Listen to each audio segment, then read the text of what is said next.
Hello everyone! In this video we will take a look at our new background spec.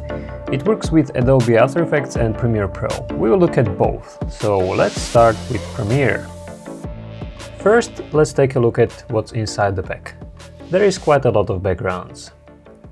The backgrounds are split into different categories, like gradient, liquid, pattern, shape, texture or typography.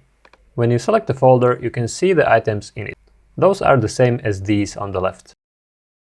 Most of these backgrounds have pre-made variations. Those are these, and those are the same as these on the left. You can click here to see all of them. And you can select the items on the left to see their variations. You can also use the keyboard arrow keys to move around. Alright, so that's how you browse. Let's now take a look at how to create something. Here I got some graphics prepared for an ad. It's just an image and the text. Let's add some background to bring some life to it. I think I will add something like this. I'll choose the variation. I'll click here to see all of them next to each other. And I'll check also the other ones, but I think I like the first one the most. Great, so I'll drag it to the timeline. Here we go. Bam, and that's it. Now, you see that the clip is being selected, and it automatically switched the panel to the Edit tab. In here, you can see I can change the color presets. There is quite a lot of them. You can also use these little buttons to quickly switch between the presets. Yep. And you can also change the colors however you like it.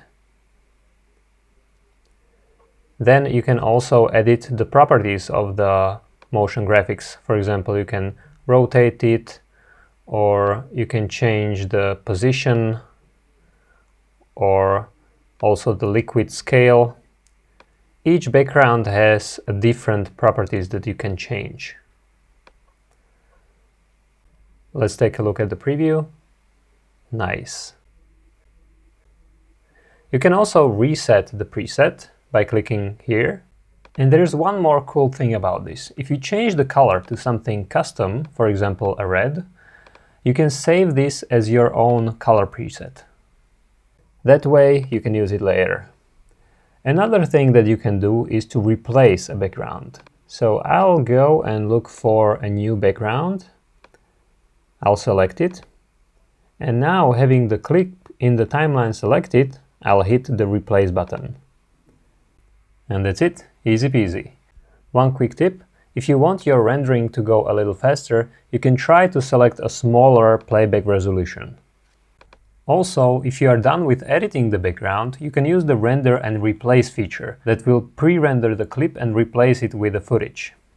All the animated backgrounds are loopable. So for example, if I extend these clips, and I need to extend the background, I can simply duplicate it, place it like this, and you can see it's seamless.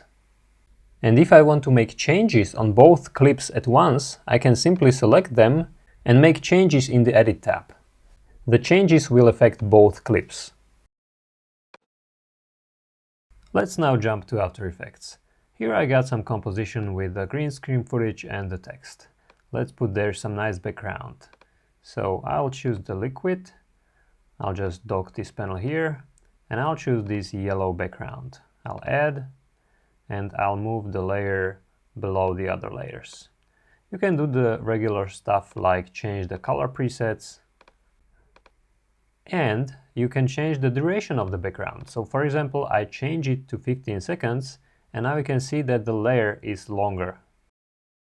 Then you can change the master properties, like for example the rotation, or the position, or the liquid scale, and so on.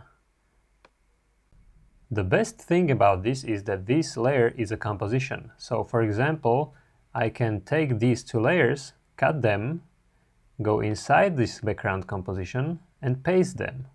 And I can change the stacking order, so these two layers are, for example, behind this blob. I can now scrub the playhead to see how it goes. And let's see, what if I want to hide this blob? I can do this. I just want to find out which layer it is by selecting the layers.